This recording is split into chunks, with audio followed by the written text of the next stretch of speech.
श्री कृष्णा श्री कृष्णा श्री कृष्णा श्री कृष्णा। गुरुर्ब्रह्मा गुरुर्विष्णुः गुरुर्देवो महेश्वरः गुरुः साक्षात् परं ब्रह्म तस्मै श्री गुरवे नमः। तस्मै श्री गुरवे नमः। ॐ सहना भवतु सहनौ भुनक्तु सह वीर्यङ्करवावहै तेजस्विनावधीतमस्तु मा विद्विषावहै। ॐ शान्ति शान्ति शान्तिः।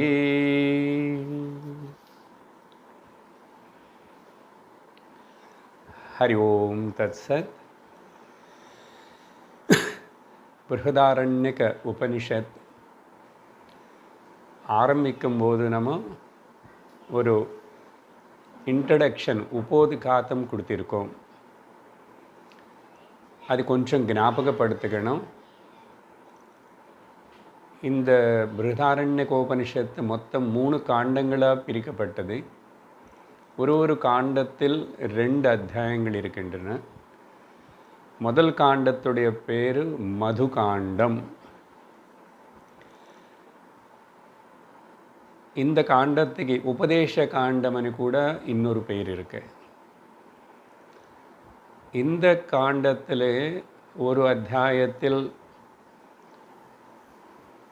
மது பிராமணம் அப்படின்னு சொல்லி ரொம்ப முக்கியமான ஒரு பிராமணம் வரதுனால அந்த காண்டத்துக்கே மது காண்டம்னு பேர் வச்சிட்டோம். அப்புறம் இதில் உபதேச காண்டம்னு ஏன் சொல்கிறவன்னா விஷயத்தினு இதில் சித்தாந்தத்தினு முன்னு கொண்டு வந்தபட்டி ப்ரெசன்டேஷன் செய்யப்பட்டது. அதனால தான் உபதேசம். சித்தாந்தத்தினை முன்னாடி கொண்டு வந்து இது அப்படின்னு சொன்னாங்க. ஆனால் இதில் எந்த விதமான ஒரு லாஜிக் ஆர்குமெண்ட்டு அப்படி எதுவுமே கிடையாது. மதுகாண்டத்தில் விஷயத்தினை முதல்ல ப்ரெசென்ட் பண்ணுறது. ஸோ மதுகாண்டம் டீச்சிங்கு பிரதானமாக இருக்கிறதுனால உபதேச காண்டம்னு சொல்லி கூப்பிடப்பட்டது. அடுத்தது முனி காண்டம் 2வது. அதில் யாக்ஞவல்கர் எல்லா அத்தியாயங்கள் எல்லா பிராமணங்களுக்குள்ள அவர் வரதுனால அப்படிப்பட்ட அந்த முனிவர், அதனால முனி காண்டம். இல்லை இதுக்கு யாக்ஞவல்க காண்டம்னு கூட கூப்பிடுறது உண்டு. அது இல்லாமல் இன்னொரு பேர் மேலே எப்படி உபதேச காண்டம்னு மது காண்டத்துக்கு சொன்னமோ இதுக்கு உபபத்தி காண்டம். உபபத்தின்னா லாஜிக் ஆர்குமெண்ட்ஸ். ஸோ லாஜிக்கோட ஆர்குமெண்ட்ஸோட விஷயத்தினை விஸ்தரித்து சொல்லப்பட்டதுனால உபபத்தி காண்டம், இல்லை முனி காண்டம், இல்லைன்னா யாக்ஞவல்க காண்டம். கடந்த சத்சங்கத்தில் நம்ம இந்த முனி காண்டத்துக்கு சேர்ந்த 2வது அத்தியாயம் அப்படின்னா வரிசையாக பார்க்கும்போது 4வது அத்தியாயத்தினை நம்ம முடிவு செஞ்சிட்டோம். எல்லா பிராமணம் கடைசியாக வம்ச பிராமணத்தினையும் பார்த்து முடிவு செஞ்சிட்டோம். அதனால் இன்றைக்கி நம்ம 3வது காண்டமான கில காண்டத்துக்குள்ளே நம்ம நுழையணும். இந்த கில காண்டத்துக்கு இன்னொரு பேர் உபாசனா காண்டம்னு கூட சொல்லப்படுறது. உபதேச காண்டம் முதல்ல, 2வது உபபத்தி காண்டம், 3வது உபாசனா காண்டம். உபாசனைகள் பிரதானமாக இதில் சொல்லப்பட்டதுனால கில காண்டம் ஏன் கூப்பிடப்படுறதுன்னு சொன்னால், கில அண்ணா சப்ளிமெண்ட்ரி அப்பெண்டிக்ஸ் சொல்கிறோம் இல்லையா ஒரு புஸ்தகத்தில். அந்த கிலான்னா அந்த சப்ளிமெண்ட்ரி அப்பெண்டிக்ஸுக்கு பேர் கிலா. இல்லை கிலான்னு சொன்னால் ரொம்ப சம்பந்தம் இல்லாத வேறு வேறு topics, collection of many topics which are unconnected. அதனால் கிலகாண்டம். இதில் கர்ம பற்றியும் சொல்லப்படுறது, உபாசனங்களை பற்றியும் சொல்லப்படுறது, சில வேல்யூஸ் நல்ல விதமான விஷயங்கள் சொல்லப்படுது, வேல்யூஸ். ஆனால் ப்ரிடாமினெண்ட்டாக பார்க்கும்போது இது உபாசனை பற்றி டீல் பண்ணுறதுனால உபாசனா காண்டம். இந்த காண்டம் இதில் 5வது அத்தியாயமும் நம்ம ஆரம்பிக்க போகிறோம். அத்தியாயம் கணக்கில் பார்க்கும்போது 6 அத்தியாயங்கள் தானே. 3வது காண்டலில் 2 அத்தியாயம். ஸோ 5, 6 நம்ம படிக்க போகிறோம். இந்த 5வது அத்தியாயம் ரொம்ப சிறந்த ஃபேமஸான ஒரு சாந்தி மந்திரத்தோடு ஆரம்பிக்கிறது. நம்ம தினந்தோறும் எல்லா சத்சங்கத்திலும் கடைசியில் சொல்கிற அந்த பூர்ணமதா எங்கே இருக்கே, எங்கே சொல்லப்பட்டது அப்படின்னு சொன்னால் பிருஹதாரண்யகோபனிஷத்தில் 5வது அத்தியாயம் ஆரம்பிக்கிறதுக்கு முன்னாடி அந்த மந்திரம் வருது. இந்த சாந்தி பாட்டம்னு சொல்கிறோம், இல்லைன்னா தியான ஸ்லோகம்னு சொல்கிறோம், இல்லைன்னா மங்கள ஸ்லோகம்னு சொல்கிறோம். இது ரொம்ப முக்கியமானது. அதே சமயத்தில் கொஞ்சம் சிரமம் புரிஞ்சுக்கிறது, காம்ப்ளிகேட்டடாக இருக்கிறதுனால சங்கரர் இதுக்கு பாஷ்யம் எழுதியிருக்காரு. அதனால் அந்த பாஷ்யத்தில் அவர் எழுதின அர்த்தத்தினை ஈஷாவாஷ்யம் படிக்கும்போதும் சொல்லியிருக்கேன். ஆனால் அப்போது இந்த மாதிரி சங்கரர் பாஷ்யமும் அப்படி எதுவுமே சொல்லாமல் அர்த்தத்தினை பார்த்தோம். ஆனால் அப்போ சூச்சனை பண்ணியிருப்பேன், இது பிருஹதாரண்யத்துக்கு வர்றது. ஆனால் சில பேர் ட்ரெடிஷ்னலாக அந்த கணக்குப்படி ஒரு ஸ்லோகம் சொல்லப்பட்டதா, ஈஷகேன கட பிரஷ்ன முண்டமாண்டோக்கியதி திரிஹி ஐதரேயம் சாந்தோக்கியம் பிருஹதாரண்யகம் ததா. 10வது பிருஹதாரண்யகம் சொல்லப்பட்டது. ஆரம்பத்தில் ஈஷாவாஷ்யம். சில பேர் அந்த வடியில் அப்படி தான் படிக்கணும்னு ஆரம்பிப்பாங்க. ஆனால் ஆரம்பத்தில் இந்த பூர்ணமதாக இருக்கும். ஆரம்ப பண்ணுற ஸ்டூடெண்ட்டுக்கு அது புரியுமா? அதனால் ட்ரெடிஷ்னலாக அப்புறம் ஆச்சாரியர்கள் என்ன பண்ணாங்கன்னா, அது அந்த காலத்தில் கொஞ்சம் அப்படி இருந்தால் கூட அது எதுக்கு யார் எழுதிட்டாங்க ஸ்லோகம் ஈஷகேன கட்டானே சொல்கிறதுக்கு நல்லா இருக்கிறதுனால ஈஸியாக அப்படி சொன்னாங்களே. முண்டகத்தோடு ஆரம்பிக்கணும், அப்புறம் கட்டை பார்க்கணும், தைத்திரியம் பார்க்கணும், கேனை பார்க்கணும், இப்படி எல்லாம் அப்புறம்தான் ஈஷா. இங்கே பாருங்கோ, இதில் வருது இப்போ. அதனால் இது இப்போது அந்த ஸ்வர மந்திரத்தோட வேண்டாம், நார்மலாக ப்ரோஸ் ஆர்டரில் நான் சொல்கிறேன், நீங்கள் ரிப்பீட் பண்ணுங்க ஒரு வாட்டி.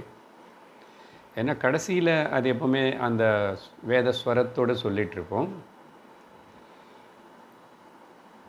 ஓம் பூர்ணமத பூர்ணமிதம் பூர்ணாத் பூர்ணமுதச்யதே பூர்ணஸ்ய பூர்ணமாதாய பூர்ணமேவாவசிஷ்யதே.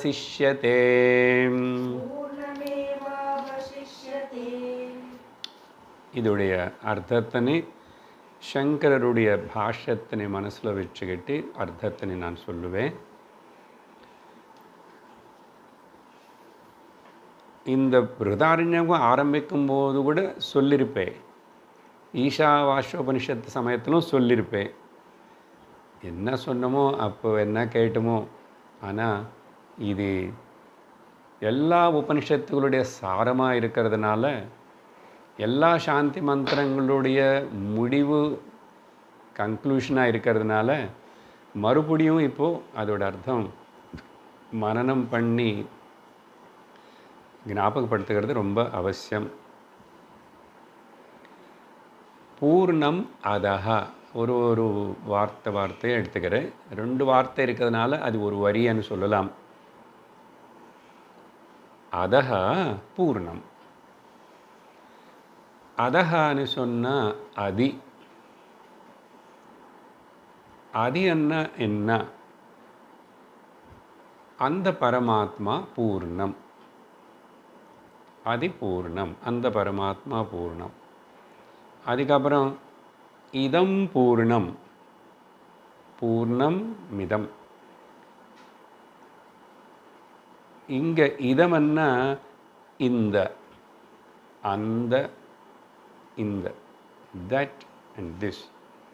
இந்த ஜீவாத்மா கூட பூர்ணம். அதில் இல்லை சார், நீங்கள் எப்படி ஜீவாத்மானே பரமாத்மானே என்ன வரலையே அதில்வானே கேட்கக்கூடாதா? அது இருக்கு. அதனால தான் சங்கரோட பாஷை. ஸோ அதேன்னு சொல்லும்போது நம்ம தெரிஞ்சுக்க வேண்டியது, ஞாபகம் வச்சுக்க வேண்டியது, பரமாத்மா பூர்ணம். இந்த ஜீவாத்மா ஆல்சோ பூர்ணம். ஸோ அதி பூர்ணம், இது பூர்ணம். இப்படி சொல்லும்போது ஒரு பிரச்சனை வரும், கான்ட்ரடிக்ஷன் வருது. 2 பூர்ணம் இருக்க முடியுமா? பூர்ணம் என்பது இன்ஃபினைட். இன்ஃபினைட்டு 2 இருக்க முடியாது, ஒரு இன்ஃபினைட்டு தான் இருக்கணும். அப்போ எதுக்கு இங்கே உபனிஷத்து அதி பூர்ணம் இது பூர்ணம் அப்படின்னு சொன்னால் இல்லாஜிக்கலாக இருக்கே அப்படின்னு கேள்வி வந்தால் அது நம்ம எப்படி புரிஞ்சுக்கணும்? சாஸ்திரம் என்ன சொல்கிறது? இது இந்த கேள்வி, இந்த சந்தேகத்தை சால்வ் பண்ணுறதுக்கு ஒரே ஒரு வழி இருக்குது. என்னன்னா, அதிலும் அர்த்தம் என்னன்னா, அப்படி சொல்கிறதுக்கு அது இருக்கே இது இருக்கேன்னு சொல்கிறதுக்கு இல்லை, ஜீவாத்மா பரமாத்மா ஐக்கியம் 2 ஒன்று தான் சொல்கிறதுக்கு தான் பூர்ணமணி 2 பிரித்து சொன்னது தவிர, பரமாத்மா ஜீவாத்மா 2மே ஒன்று தான். 2 பூர்ணம் இருக்கேன்னு சொல்கிறதுக்காக இல்லை. அதனால் இந்த வரி, இந்த 2 சேர்ந்து பூர்ணமதஹ பூர்ணமிதம் சேர்ந்து ஐக்கியத்தனை ரிவீல் பண்ணுறது, ஒன்னஸ். அப்போ இது மகாவாக்கியம். தத்துவமசி అనేది மகாவாக்கியம். அதே இந்த விதமாக சொல்லப்படுறது ஐக்கியத்தனை தெரிவிக்கிற மகா வாக்கியமாக இருக்கின்றது இந்த முதல் வரி. சரியா? அப்படின்னு சொல்லும்போது திரும்பி கூட சந்தேகம் கேள்வி வரதுக்கு வாய்ப்பு இருக்கு. எப்போ நம்ம பரமாத்மா అని சொல்கிறோமோ, அங்கே இல்லை ஜீவாத்மான்னு சொல்கிறோமோ, முதல்ல பரமாத்மா பற்றி சொன்னதுனால பரமாத்மான்னு சொல்கிறோம். அங்கே 2 டைமென்ஷன்ஸு நமக்கு புரியணும், 2 திருஷ்டிகோணம் புரியணும். எப்படின்னா, ஒன்று சோபாதிக பரமாத்மா, நிருபாதிக பரமாத்மா. இது எல்லாமே நிறைய வாட்டி கேட்டதுனால இது சீனியர் ஸ்டூடெண்ட்ஸ் கிளாஸாக நினச்சிட்டு அதெல்லாம் அப்படியே சொல்லிகிட்ருக்கு. ரொம்ப விவரத்தை புரியணும். உபாதியோடு சேர்ந்து இருக்கிற பரமாத்மா, உபாதி இல்லாமல் இருக்கிற பரமாத்மா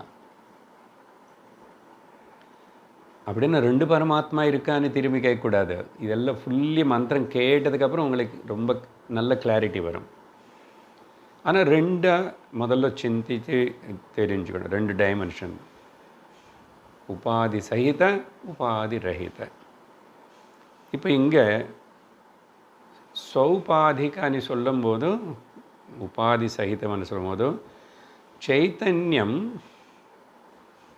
சமஷ்டி ஸ்தூல சூக்ஷ்ம காரண சரீரங்களோட சேர்ந்து, இல்லை பிரபஞ்சம்னு சொல்லலாம்.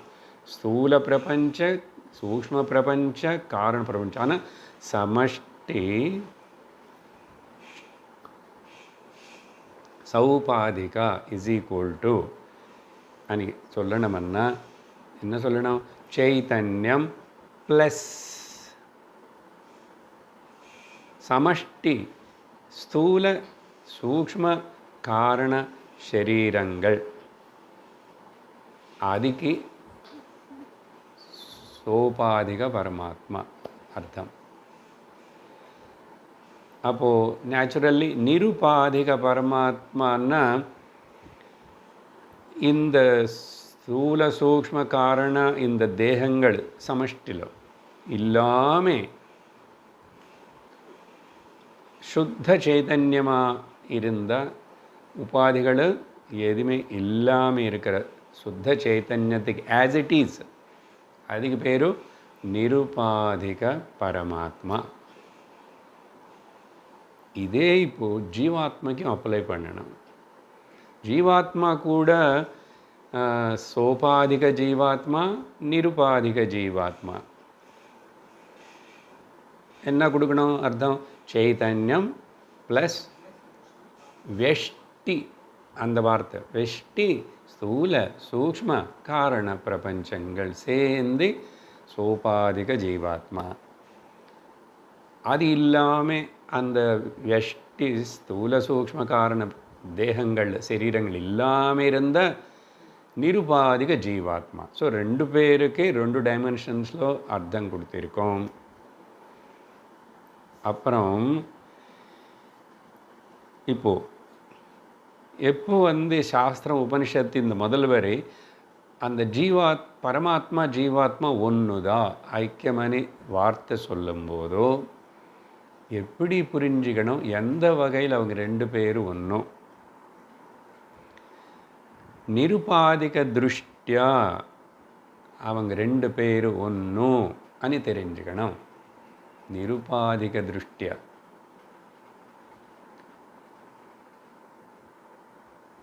அதனால போத் ஒன் அண்ட் சேம் நிருபாதிக திருஷ்டியா.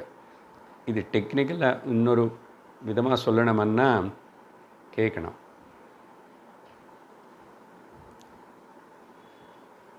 நிருபாதிக திருஷ்டியா தத்துவம் பதார்த்தயோஹோ லக்ஷார்த்த திருஷ்டியா.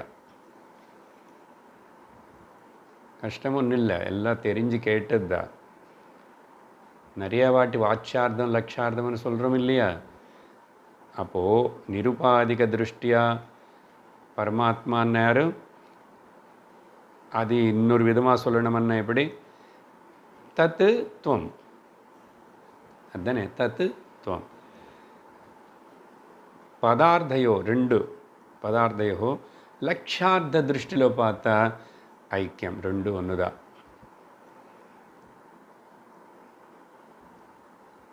ஆனால் நிருபாதிக திருஷ்டிలో பார்த்தா ரெண்டு ஒன்றும் இல்லை.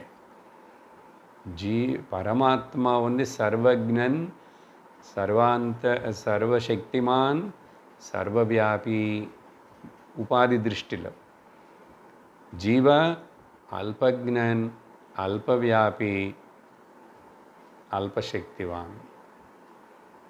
ஸோ உபாதி திருஷ்டிలో ரெண்டு ஒன்றாக முடியாது, நிருபாதிக திருஷ்டியில் ரெண்டு ஒன்றாகும். அப்போது என்ன சொல்லணும்? அதுக்கு அடுத்த ஸ்டேட்மெண்ட் எடுத்தாதான் நமக்கு இப்போவே சொல்லலாம். தத்துவம் பதார்த்தயோஹோ வாச்சார்த்திய திருஷ்டியா ரெண்டு வேறு. பரமாத்மா ஜீவாத் தத்துவம் பதார்த்தயோஹோ லக்ஷார்த்த திருஷ்டியா ஐக்கியம். சரியா? அடுத்த வரி பூர்ணாத். இப்போ முதல் வரி கிளியராக ஐக்கியம் நிரூபணம் பண்ணியாச்சு. லக்ஷார்த்த திருஷ்டியா, நிருபாதிக திருஷ்டியா. பூர்ணாத் பூர்ணம் உதச்சதே. பூர்ண பரமாத்மானந்தே பூர்ண ஜீவாத்மா உதயிச்சதே. born, emerged. பூர்ணாத் பூர்ணம் உதச்சதே. பூர்ணாத்னா பூர்ண பரமாத்மனந்து பூர்ண ஜீவாத்மா பிறந்தது, உத்பவிச்சதேன்னு அர்த்தம். இப்போ திரும்பி முதல் ஸ்டேட்மெண்ட்டுக்கு இந்த ஸ்டேட்மெண்ட்டுக்கு திரும்பி கான்ட்ரடிக்ஷன் வருது, எதிர்ப்பு வருது. எப்படின்னு சொன்னால் கான்ட்ரடிக்ஷன் இருக்கிற போல் தோணும், கொஸ்டின் வரலாம். ஜெனரலாக இப்போ அந்த மாதிரி டவுட்டு கான்ட்ரடிக்ஷன் மேலே ஐக்கியம்னு சொல்லியாச்சு சார், திரும்பி இங்கே என்ன பரமாத்மன்னு ஜீவாத்மா பிறந்துச்சு, பூர்ண பரமாத்மன்னு பூர்ண ஜீவாத்மா பிறந்துச்சு, இது எதுக்கு இந்த ஸ்டேட்மெண்ட்டு? எதுக்கு? அதனால இப்போது இது அது புரிஞ்சுக்கிறதுக்கு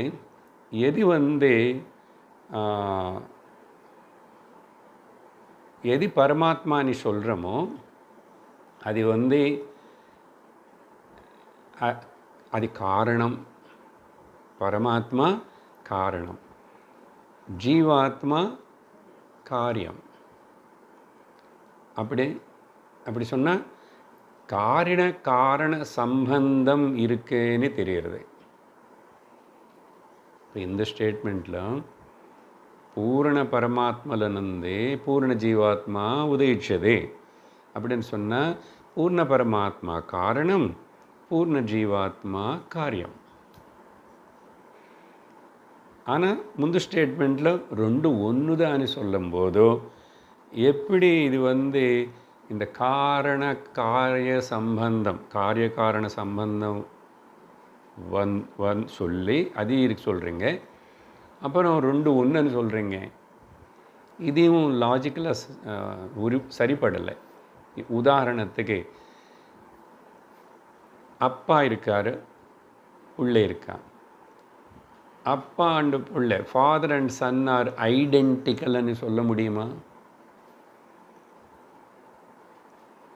அப்பா மூலமாக பிள்ளை பிறந்தான், ஆனால் ஐக்கியம்னு சொல்ல முடியுமான்னு கேட்குறேன். பட் இப்போ இங்கே ஐக்கியம்னு மேலே சொன்னதுக்கப்புறம் இங்கே திரும்பி காரண காரியம்னு சொல்கிறீங்க. அப்படியானே அது அப்படி இருக்கே, கேள்வி இருக்கு, இது கரெக்ட் இல்லையே. அப்போ எப்படி புரிஞ்சுக்கணும், எப்படி இது சால்வ் பண்ணுறதுன்னா இப்படி இந்த விதமாக ஐக்கியமணி சொன்னம்போதுங்க இது முதல் ஸ்டேட்மெண்ட்டில் நிருபாதிக திருஷ்டியா ஐக்கியம் அங்கே சொல்லிட்டோம். இப்போ இங்கே இதில் இது வந்துச்சன்னு சொல்கிறம்போது காரிய காரண திருஷ்டியா அப்படின்னா சோபாதிக திருஷ்டியா பூர்ண பரமாத்மனிலிருந்து பூர்ண ஜீவாத்மா வந்துச்சு. காரிய காரண திருஷ்டியா உபாதி திருஷ்டியா பார்க்கும்போது மேலே அங்கே என்ன சொன்னோம், காரணம் பற்றி அங்கே சொல்லலை நம்ம.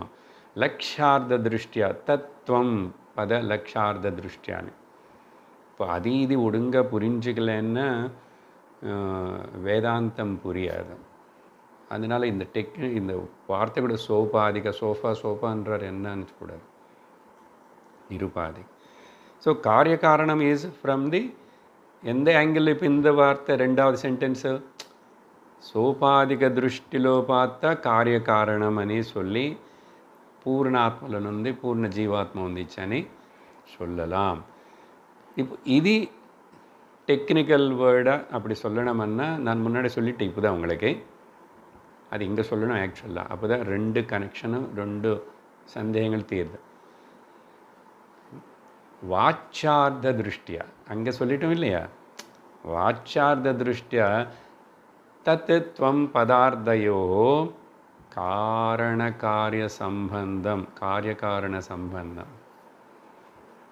இந்த காரியகாரணம் అనేది உபாதி దృష్టిలో వాచ్యార్థ దృష్టిలో சொல்லலாம், நிருபாதிக திருஷ்டிலோ லட்சார்த்த திருஷ்டிலோ ஐக்கியந்தா. அதுதான் உபனிஷத்து சொல்ல வருது. உதாரணத்துக்கு இங்கே இப்போ இப்படி பேசுகிறாரு, இப்படி பாஷ்யம் எழுதுகிறாரு. நிறைய பேருக்கு இந்த மந்திரம் வேறே விதமாக புரிஞ்சுக்கிட்டாங்க. துவைதிகள் விசிஷ்டாத்வைதிகள் எல்லாரும் வேறு விதமாக புரிஞ்சுக்கிட்டு வேறு விதமாக அவங்க அதுக்கு இன்டர்பிரிட்டேஷன் கொடுத்தாங்க. அப்படி இருக்கிறவங்க எல்லாரும் சங்கர் சொன்னது போல இப்படி தான் புரிஞ்சுக்கணும்னு என்ன பாஷ்யம் வேறு யாரோ கூட எழுதியிருக்காங்க. வேறு என்ன சொல்லுவாங்க அவங்க, என்ன நினச்சிக்குவாங்க. இப்போ சங்கராச்சாரியர் நிறைய பாடல் ஸ்தோத்திரங்கள் எல்லாம் எழுதியிருக்காரு இல்லையா. இந்த ஸ்தோத்திரங்களில் எழுதும்போதும் ஈஸ்வரன் வேறே, அப்புறம் நான் வேறே இங்கே, அதனாலன்னு சொல்லி நமஸ்காரம் பண்ணி பண்ணி அவர் நிறைய எழுதுறாரு. பேதத்தினை வச்சு நினச்சி எழுதுறாரு. அப்படின்னா நான் சின்னாள், அவர் பெருமாள். ஆனால் அதே சங்கரர் இந்த மாதிரி உள்ள பாஷ்யம் எழுதும்போது கீதையோ உபனிஷத்துகளோ இங்கெல்லாம் எழுதும்போது அபேதமணி சொல்லி எழுதுறாரு. அபேதமணி சொல்லி எழுதுறாரு. என்ன இவர் பேசுகிறாரு அவருக்கே புரியல. அதனால் சங்கரனை கொஞ்சம் கிண்டல் பண்ணி பரிகாசமாக சொல்லும்போது அவர் சங்கரர் இல்லை, சங்கர. சங்கரமன்னா மிக்ஸ்டு, கன்ஃபியூஸ்டு. சங்கர பகவத்கீதையில் அர்ஜுனன் சங்கரோ நரகா செய்வானி குலக்ஞானான் பேசிட்டானே. சங்கரமன்னா பாருங்க, அதனால்தான் தமிழில் ஏதோ பேசி ஏதோ போகிறது. ஷாக்கி ஒரு சாக்கி அவ்வளவு டிஃபரன்ஸ் இருக்கு. முழு அர்த்தமே போயிடுது.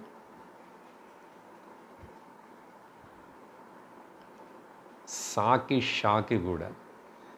சக்ருத் அப்படின்னா ஒரு வாட்டி, ஷக்ருத்தன்னா ஃபீக்கல் மேட்டர், மலத்துக்கு பேர் ஷக்ருத். சா ஷா எவ்வளோ கேர்ஃபுல்லாக இருக்கு பதம். சரி, இவர் சங்கர, அவர் சங்கர கன்ஃபியூஸ்டு பர்சன். ஏன்னா அவருக்கே புரியல இவர் பேதம் பேசுகிறாரா அபேதம் பேசுகிறாரா என்ன சொல்கிறாருன்னு அவருக்கே புரியலன்னு நமக்கு என்னதான் புரிய போகிறது. இன்னொரு உதாரணம் சொல்கிறேன். ஒருத்தனாமா அவனும் நான் பூனல் போட்டுக்கணுன்னு நினச்சான். நான் சின்ன பையன் ஒருத்தர். அதனால் சரி ஒரு பிராமணன்னு பார்க்குறோம், அவர் பூனல் எப்படி போட்டுக்குவார், இல்லை மார்த்தும் போது எப்படி பண்ணுவார் ஏதாவதுன்னு அப்படின்னு சொல்லிட்டு பார்க்க போனான் ஒரு பிராமணன். அன்னைக்கு இவனை துரதிருஷ்டமாக அன்னைக்கு தர்ப்பணம் அமாவாசை. இந்த அமாவாசை தர்ப்பணம் அன்னைக்கு பிராமணன் பூனல் இந்த பக்கம் இருந்து இந்த பக்கம் போடுவான், இந்த பக்கம் இருந்து இந்த பக்கம் போடுவான், அப்புறம் நடுவில் வச்சுக்குவான். பிராச்சி உதீச்சி இப்படி மாற்றி மாற்றி என்னென்னமோ பண்ணுறான். இவனை பார்த்தவன் நினச்சா இந்த பிராமணனுக்கே புரியல பூனல் எப்படி போட்டுக்கிறது. இப்போ அவளுக்கே பிராமணர்களுக்கே புரியாத போது நான் எதுக்கு பூனல் போட்டுக்கணும்னு சொல்லிட்டு போயிட்டானாமா. அதுபோல் சங்கரன் பற்றி இப்படி நினச்சிக்குவான். அப்போது எதுக்கு இது நடுவில் சொன்னால், ஓ எது ரெண்டும் பேசுகிற போல் இருக்கேன்னு. நீங்கள் ஐக்கியமணி சொல்லி முதல் வரியிலோ மந்திரம், ரெண்டாவது வரியிலோ திரும்பி ரெண்டு வேறு காரணம் காரியம் கொண்டு வந்தாச்சு. பட் காரண காரியம் கொண்டு வந்ததுக்கு சோபாதிக திருஷ்டியா, ஐக்கியம் நிருபாதிக திருஷ்டியா. அப்படின்னு புரிஞ்சுக்கணும். அதனால் அதனால் சங்கரர்னு புரிஞ்சுக்கணும், இல்லை நிஜமாக சாஸ்திரம் வேதாந்தத்தின்னு புரிஞ்சுக்கணும்னு சொன்னால் எப்போ நமக்கு இந்த சோபாதிகா நிருபாதிகா வாச்சார்த்த லக்ஷார்த்த என்ன இதனேது நமக்கு ஒழுங்க புரிஞ்ச தவிர இல்லைன்னா சங்கரர்னு பாஷ்யத்தினி வேதாந்தத்தினு புரிஞ்சுக்க முடியாது. சரியா? அதுக்கு தான் திரும்பி இதெல்லாம் இப்படி படிக்கிறோம். அடுத்த வரி பூர்ணஸ்ய பூர்ணம் ஆதாய பூர்ணமேவாவசிஷ்யதே. அந்த பூர்ண பரமாத்மனந்தே இந்த பூர்ண ஜீவாத்மனை எடுத்தாச்சுன்னா பூர்ண பரமாத்மா மட்டும்தான் இருக்கின்றனது. அப்படிதான் அர்த்தம் எடுத்துக்கணும். மேலிருந்து அதே வார்த்தைகள் தான் ரிப்பீட் ஆகிறது. பூர்ணஸ்ய பூர்ணமாதாய.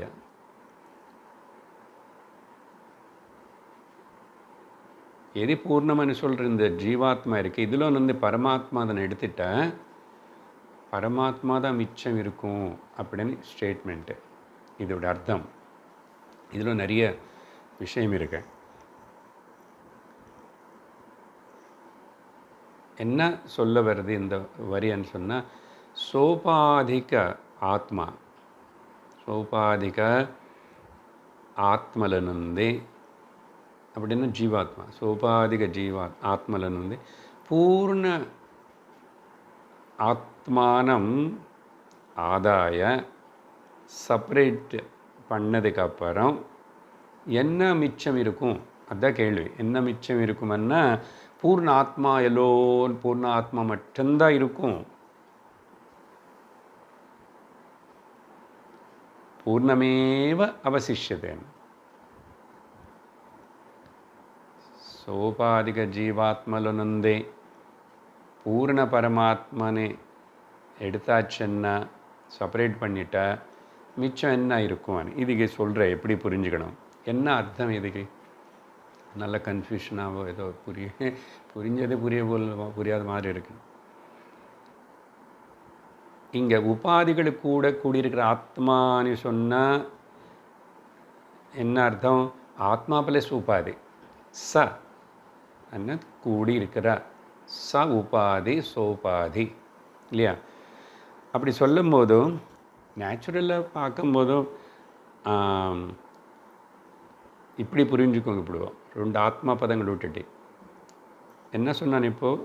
ஆத்மா ப்ளஸ் உபாதி இஸ் கால்டு, ரெண்டும் சேர்ந்து தான் இங்கே இப்படி ஆத்மானு கூப்பிட்றோம். ரெண்டு இருக்குல்ல உபாதி. நார்மலாக பார்க்கும்போது எப்போ வந்து உபாதியிலிருந்து ஆத்மான்னு எடுத்தாச்சுன்னா ஆத்மா ரிமூவ்டு. என்ன இருக்கணும்? நேச்சுரலாக உபாதி இருக்கணும். பட் உபனிஷத்து என்ன சொல்கிறதுன்னா ஆத்மா தான் இருக்கும்ன்றது. ஆத்மா மட்டும்தான் மிச்சம் இருக்கும். அதே எப்படி? அப்படி என்ன அர்த்தம் என்னன்னா ஆத்மா, ஜாகிரதை கேட்டேன், ஆத்மா இல்லாமல் உபாதி అనేది வந்து cannot exist independently.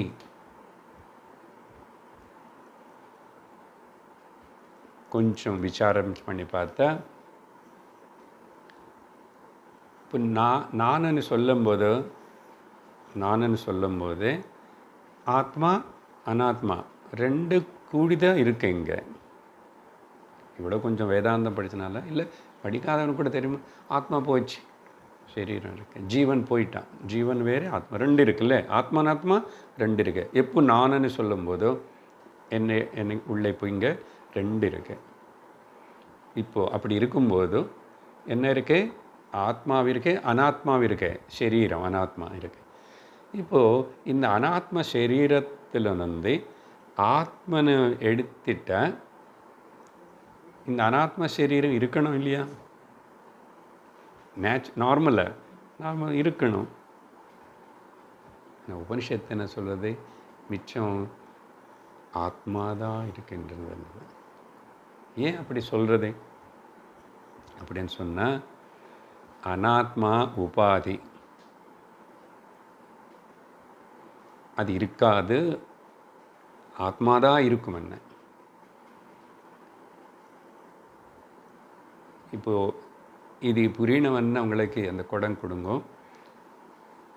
அனாத்மா உபாதி ஸ்வதந்திர சத்தா இல்லாதனால,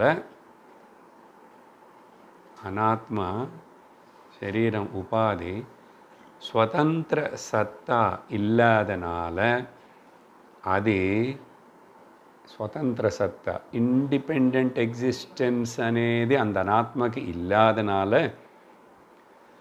అది మిథ్య, అది అవాస్తవం, అది వ్యావహారికం. மித்ய, அவாஸ்தவம், வியாபகாரிகம் எல்லாம் ஒன்று தான். அது புரிஞ்சுக்கிறதுக்கு சரீரம் சொன்னான்னு புரிஞ்சுதோ இல்லையோ, இல்லை இந்த உபாதி ஆத்மாலனந்தே ஆத்மன் எடுத்துட்ட உபாதி இருக்கணும்னு. குடம் இருக்கு, பாட்டுன்னு சொல்கிறோம். பாட்டுன்னு சொல்லும் போதோ என்ன இது? பாட் இஸ் குடம். மண் ப்ளஸ்ஸு நாமரூபா, கிளே ப்ளஸ் நாமரூபா, கரெக்டாக? இப்போ பாருங்க, எப்போ மண்ணுன்னு எடுத்தாச்சு நானும், மண்ணுன்னு எடுத்தாச்சோ நானும், மிச்சம் என்ன இருக்கணும்? நாமரூபம் இருக்கணும். ஏன் பாட்டன் என்ன சொன்னோம்? மண்ணு ப்ளஸ் நாமரூபன்னு சொன்னோம் பாட்டனை. ஆனால் மண்ணுன்னு எடுத்ததுக்கப்புறம் நாமரூப பாட்டு இருக்கா? இருக்குமா? இருக்காது. டெக்னிக்கலில் பார்த்தா சிம்பிளாக நாமரூபம் இருக்கணும். பாட் மீன்ஸ் மண்ணு ப்ளஸ் நாமரூபம் சேர்ந்து பாட்டு. ஆனால் அப்படி நாமரூபம் மண்ணுன்னு எடுத்துட்டால் நாமரூபம் இருக்கணுமே. இண்டிபெண்ட்டாக நாமரூபம் இருக்க முடியல, பார்த்தீங்களா? அதுதான் அர்த்தம். ஏன்னு சொன்னால் நாமரூபங்கள் ஜஸ்ட் ஒரு தோற்றம், மித்யாதான். அதனால ஃபைனல் மீனிங் என்ன சொல்லணும்? இதுக்கு ஃபைனல் மீனிங்கு இந்த ஸ்லோகம் மொத்தம் 3 வரி முடிச்சாச்சு. நிருபாதிக பரமாத்மா இஸ் லிமிட்லெஸ், நிருபாதிக ஜீவாத்மா ஆல்சோ லிமிட்லெஸ். பூர்ணமான லிமிட்லெஸ் ஸ்டேட்மெண்ட் 1. ரெண்டாவது ஸ்டேட்மெண்ட், அந்த சோபாதிக பரமாத்மாலனந்தே சோபாதிக ஜீவாத்மா பிறந்தது, உதயிச்சது. இந்த சோபாதிக ஆத்மா இதிலிருந்தே ஆத்மானை செப்பரேட் பண்ணால் ஆத்மா மற்றந்தா மிச்சம் இருக்கும், உபாதி டஸ் நாட் ரிமைன். இது புரிஞ்சாதா பிரம்ம சத்தியம் ஜெகன் மித்யா, ஜீவோ பிரம்ம ஏவ நா அபரஹ. புரிஞ்சுதா? புரிஞ்சா ஓகே. இப்படி அழகா சங்கரர் எழுதியிருக்கார். அதில் அந்த அர்த்தத்தை நல்லா பார்த்தோம். அதுக்கப்புறம் இப்போது முடிஞ்சது. இப்போது 5வது அத்தியாயம். சங்கரர் இங்கே ஏன் இந்த மந்திரம், இந்த ஸ்லோகம் இங்கே 5வது அத்தியாயத்துக்கு முன்னாடி 4வது அத்தியாயம் முடித்ததுக்கப்புறம் 2 காண்டங்களுக்கு அப்புறம் இங்கே சொல்லப்பட்டது. ஆனால் அவர் அதையும் சிந்திக்கிறார். சிந்திச்சு என்ன சொல்கிறாருன்னா, இது இந்த மந்திரம் 2 விதமாக இட் பர்பஸ் சர்வ் பண்ணுறது. 2 விதமாக.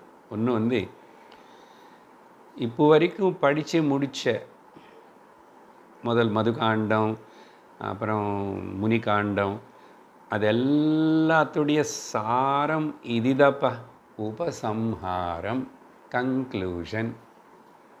அதனால் எங்கே சொல்ல நீ என்ன புரிஞ்சுக்கணும்? இப்போது அவ்வளோ பேசிட்டோம், அவ்வளோ நாள். இன்னைக்கோடு சேர்ந்து 100வது கிளாஸ். பிருஹதாரண்யகோபனிஷத்து 100வது கிளாஸ். அதனால் உபசம்ஹாரம்னா நான் இதுதான்ப்பா ஜஸ்ட் ஒரு ஜிஸ்டாக கன்க்ளூஷனாக சம்மரியாக கொடுத்தப்பட்டது முன்னாடி காண்டங்களுக்கு. ஆனால் இது வரப்போகிற அந்த உபாசனா காண்டம், கர்மா, வாட் எவர் மேபி அடுத்த 2 காண்டங்களுக்கு, அடுத்த ஒரு காண்டம் 2 அத்தியாயங்களுக்கு இது ஸ்டார்டிங் பாயிண்ட், இன்ட்ரடக்ஷனாக உபக்கிரமமாக அது வேலை பண்ணுறது. உபசம்ஹாரம், உபக்கிரமம் புரியுறதா? முடிவு, ஆரம்பம். அப்படி என்ன அர்த்தம் என்ன? இப்போது இனிமேல் அப்புறம் நிறைய உபாசனைகளை பற்றி பேச போகிறேன் நானும் உபனிஷத்து. அதெல்லாத்தையோடைய லட்சம் கூட கடைசியாக சித்தசுத்தி ஏற்படுத்திட்டு ஞானஹரத்தை ஏற்படுத்தி குரு கிட்ட போய் ஞானத்துக்காக சிரவணம் பண்ணி அடைய வேண்டிய தெரிஞ்சுக்க வேண்டிய விஷயம் இதுதான். அதனால் முன்னாடியே இதுதான் விஷயம், இது மறந்து நீங்கள் அந்த எது உபாசனை சொல்கிறேன்னு அங்கே போகக்கூடாது. So it is a introduction to the next. அதோட பர்பஸ் எல்லாம் இதுதான். அதனால் முன்னாடியே சொல்கிறேன், ஞாபகம் வச்சுக்கோ அப்படின்னு சொல்லி. அப்படின்னா பிரம்ம வித்யதா அல்டிமேட் கோல் ஆஃப் எல்லா உபாசனைகளுடைய வாழ்க்கையுடைய சரம லட்சியம். அது பிரம்ம வித்யானே சூச்சனை பண்ணுறது. இல்லை இந்த விதமாக சொன்னால் உத்தம அதிகாரிக்கு இந்த ஸ்லோகம் சம்மரி. இது மட்டும் நல்லா சிந்தனை பண்ணு, நிதித்தியாசனம் பண்ணு, சந்தேகம் இல்லை.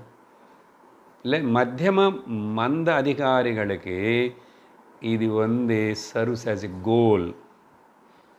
அவனுக்கு சம்மரி, இவனுக்கு கோல், லட்சியம். இது என்ன சொல்லுவாங்கன்னா மத்திய தீபிகா நியாயேன.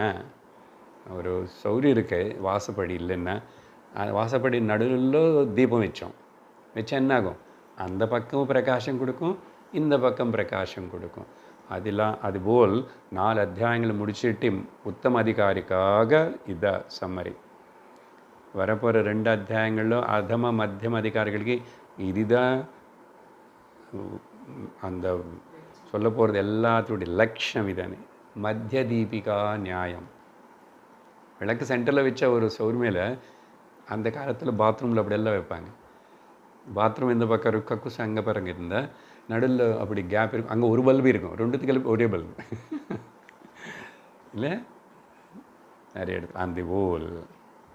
சரி, இதுக்கு பிறகு சங்கரர் இந்த பாஷ்யம் விசாரணை இதெல்லாம் இப்படி பண்ணி இந்த ஸ்லோகத்துடைய மந்திர அர்த்தமெல்லாம் சொல்லி முடித்து அதுக்கப்புறம் அங்கே அவர் ஒரு எக்ஸ்ட்ரா விசாரண, பாஷ்யம் விசாரண, பூர்ணமத விசாரண இல்லை பூர்ண விசார అనేది ஒரு இடம் பேசியிருக்காரு, எழுதியிருக்கார்.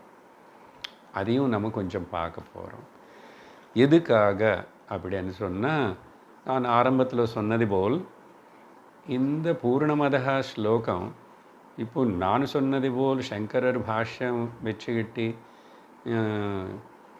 கேட்ட உங்களுக்காவது எல்லாருக்கும் இப்படி தான் புரியும், இப்படி தான் அவங்க ஒத்துக்குவாங்க ஏற்றுக்குவாங்கன்னு அப்படின்னு அவசியம் இல்லையே. ஒருத்தர் வேறு வேறு யாரோ இது பார்த்தா அவங்களுக்கு அப்படி புரிஞ்சுது, அப்படி எழுதிட்டாங்க. இப்படி பல பேர் பலவிதமாக புரிஞ்சிக்கிறாங்க இந்த ஸ்லோகத்தினை.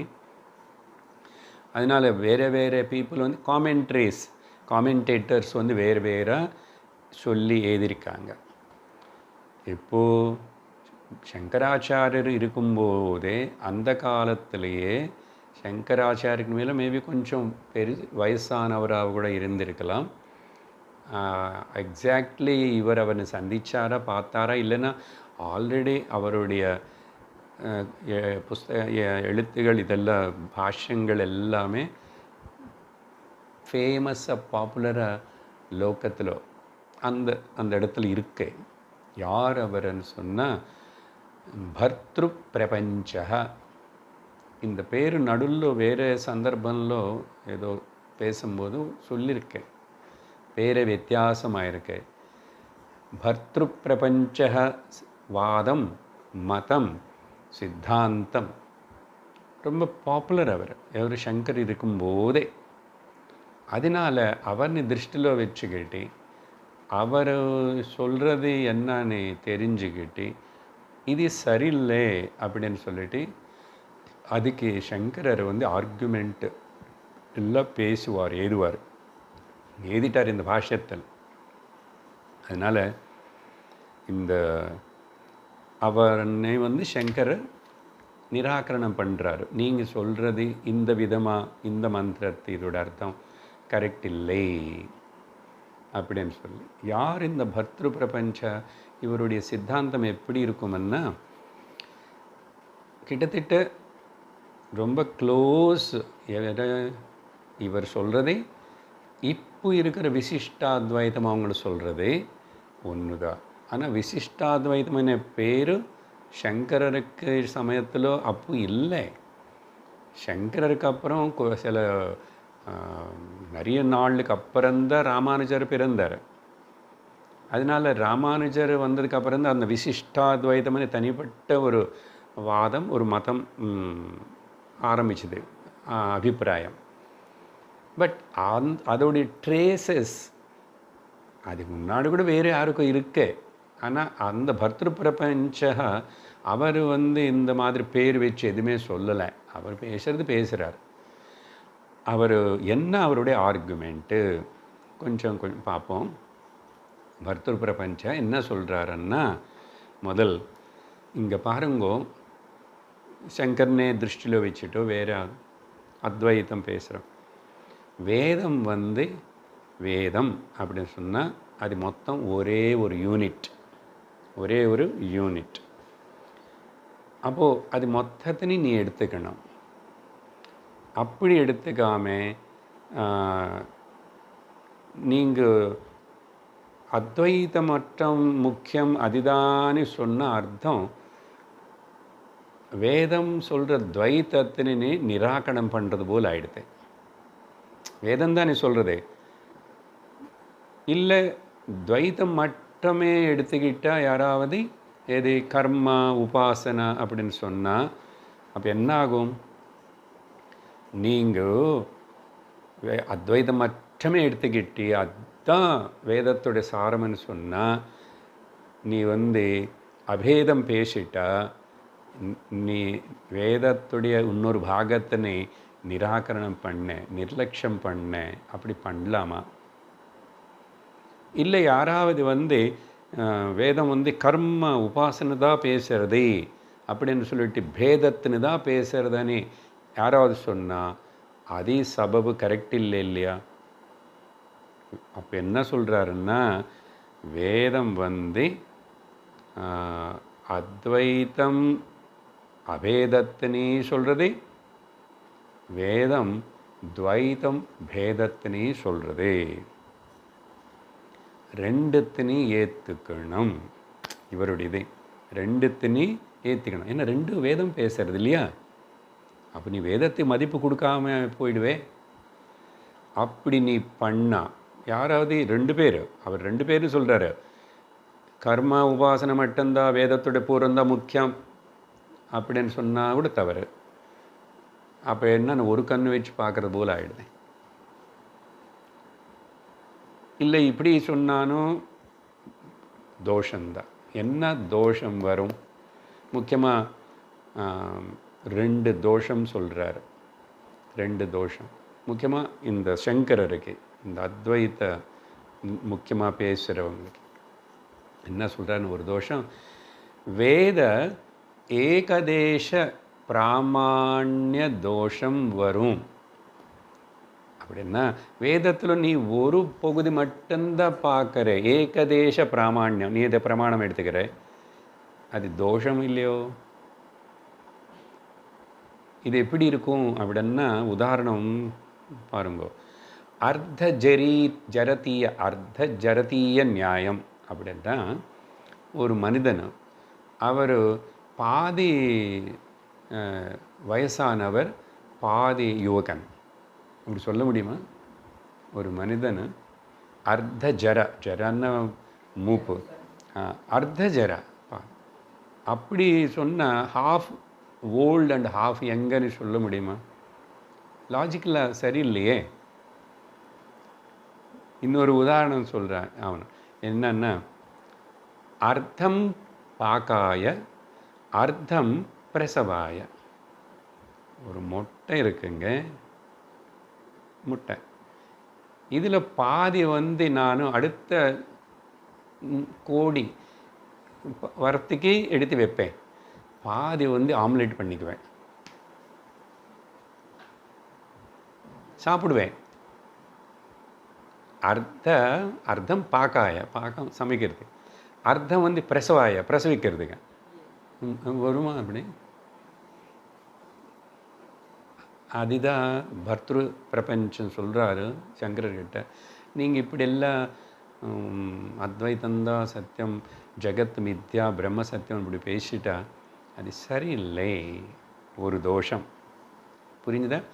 ரெண்டாவது தோஷம் என்ன வருமன்னா, பிரத்யக்ஷ அப்பிராமாண்ய தோஷம் வரும் என்றார். பிரத்யக்ஷமாக என்னுடைய புலங்கள் நான் நேர உலகத்தினை பார்த்துட்ருக்கேன். பார்க்கறது ஒரு இந்திரியம் மட்டும் இல்லை, பிரத்யக்ஷ தோஷம் வருது, அதுக்கப்புறம் அனுமான தோஷம் வரும். ஞாபகம் இருக்கா? 6 பிரமாணங்கள்: பிரத்யக்ஷ, அனுமான, உபமான, அர்த்தாபத்தி, தென்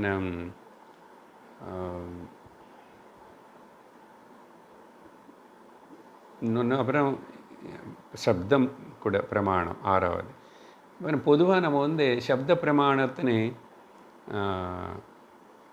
அனுபலப்தி, அர்த்தாபத்தி, அனுபலப்தி அண்டு சப்தம்.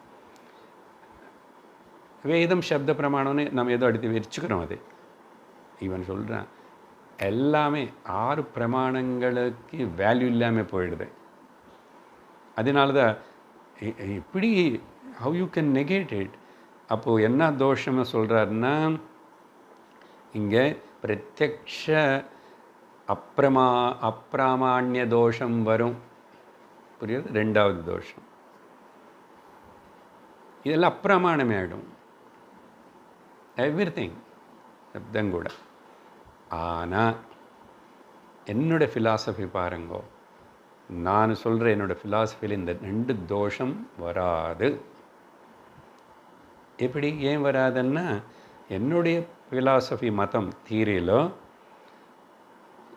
துவைத அத்வைதாத்மகம். நாம் துவைத்தத்தினே ஆக்செப்ட் பண்ணுறோம், அத்வைத்தத்தினே ஆக்செப்ட் பண்ணுறோம். துவைத அத்வைத ஆத்மகம் மதம் இல்லை, பேதாபேதாத்மகம். அதுக்குதான் அப்புறம் ராமானுஜர் வரும்போது விசிஷ்டாத்வைதம்னு பேர் வச்சார். விசிஷ்ட அத்வைதம், அத்வைதம் தான், ஆனால் விசிஷ்ட. அது எப்படின்னா, அதுதான் அவங்க ஜீவ சத்தியம், ஜகத்து சத்தியம், பெருமாள்ல இருக்கார். ஸோ பரமாத்மா இருக்குது, ஜகத்து இருக்குது. ஜகத்துக்கு, ஜீவனுக்கு பரமாத்மா கடவுள், அவர் சுவாமி. இப்படி அந்த பக்தியில் அதை சொல்லி சொல்லி சொல்லி அது இது ஏற்றுக்கிறாங்க இங்கே. அதனால் நீ அவருக்கு சரண்டர் ஆகிடும், பிரபத்தி பண்ணும், சரணாகதி பண்ணும். அதனால தான் நிறைய பேசும்போது இனிமேல் அவனுடைய ப்ராப்ளம், அவனுடைய கவலை அவனே சொல்லிடுவாங்க பெருமாளன்னு. அவனு பாடுபடுவான், படட்டும் பக்தன் அப்படியானே அப்படி சொல்லி சொல்லி பாராட்டு, அப்படியே அது மெயின்டைன் ஆகும். அவனு பாடு. ஸோ சுவாமி நான் ஆசாமி, இது இப்படியே அப்படி இருந்துக்கிட்டே அந்த பேதம் மெயின்டைன் பண்ணிகிட்டே இருந்தது. அதே அப்படியே அங்கே போகிறேன் இங்கே போகிறேன், பெருமாள் கிட்ட போய் உட்கார்றேன் அப்படின்னு, அதுதான் மோட்சமனே இப்படியெல்லாம் பேசி அது அப்படி நின்றுடுது. ஆனால் அதே தான் இப்போது எவ்வளோ ப்ராபல்யமாக இருக்குல்ல, பக்தின்னு கொஞ்சம் நல்லா பிடிச்சி வைக்கிறதுக்கு அதுதான். இப்போ அவங்களதான் சமாஜம்ல கோவில்கள் பக்தி இதெல்லாத்தையும் நல்லா ப்ரொடெக்ட் பண்ணுறாங்க, நல்லதுதான். பட் அது பூர்ணமாகாது, பத்தாது. ஸோ இவனை சொன்னது தான் இவங்க அப்புறம் அடாப்ட் பண்ணது. புரிஞ்சிச்சு, அத்வைத்தம் இருக்குது, அத்வைத்தம் இருக்குது. பரமாத்மா எவ்வளோ சத்தியமோ ஜெகத்து கூட அவ்வளோ சத்தியம், ஜீவ கூட அப்போ சத்தியமாயிடும். ரெண்டு சத்தியம் எப்படி இருக்கும் అనేది நம்ம கேள்வி வரும், ஆர்குமெண்ட் அப்புறம் வரும். நம்ம என்ன ஆர்குமெண்ட் பண்ணான்னு அவங்க புரிஞ்சுக்கினது அவங்களது, அவங்க பிடிச்சிக்கிறது அவங்களே பிடிச்சிக்குவாங்க.